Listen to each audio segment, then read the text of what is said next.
So guys, this is the series where I tell you how to get those nuked outs and how to get those nuclear medals and the best way to go about doing it.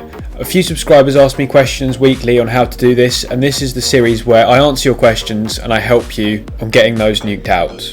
If you haven't seen episode 1, there'll be a link on the screen somewhere. You click on there and you can go straight to episode 1 and then come back and watch this, because you don't want to miss episode 1, because I talk about very important things in episode 1. So let's get straight into it, guys. I'm going to talk first off about nerves. Someone asked me how to beat those nerves when you're at 25 or 28 and you start feeling your heart pounding and you start feeling your hands shaking and you can't aim properly, like you can't aim like you normally would. The best way to go about getting kills when you're feeling like this is to just sit still. This is what I do. I sit in a corner, I take like 10 seconds, 20 seconds of chill time, and then I get back into the fight and I get a kill, and then I back off again, and then I'll come back into the fight again. It might be camping, it might not be, it might just be very slow playing, but whatever you do, make sure you don't play too fast, because your reactions and your thinking processes won't be as good when you're at that 28 kill streak mark, because you'll be nervous as hell. So you have to play extremely slowly and very smart. Stay back and play slower than you normally would. I always tell you guys to play slowly, but just play slower than normal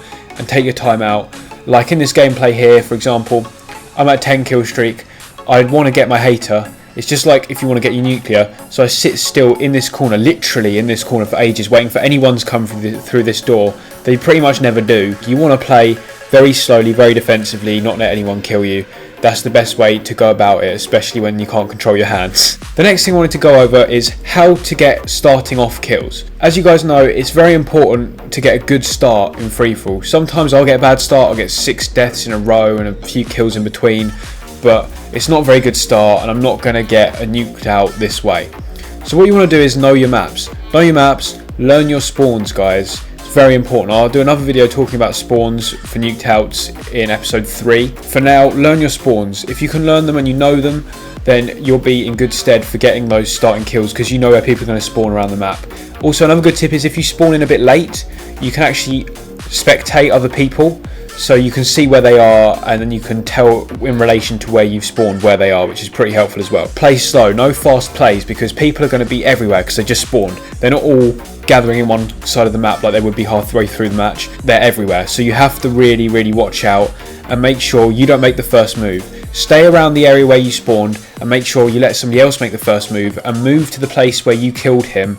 Not exactly obviously, but to the area that you killed him in, because you can be sure that no one will spawn there because you've just killed someone and they've just been there. Playing slowly, letting other people make the first move. It's very important to also make the decision of, if you haven't spawned in the area you like playing in, what way are you going to go to get there? It might be faster to go left than right, but if you go left, is there a higher chance of you surviving or not? For example, on Redwood, I chose to go down one of the wall runs to make it to my favourite position.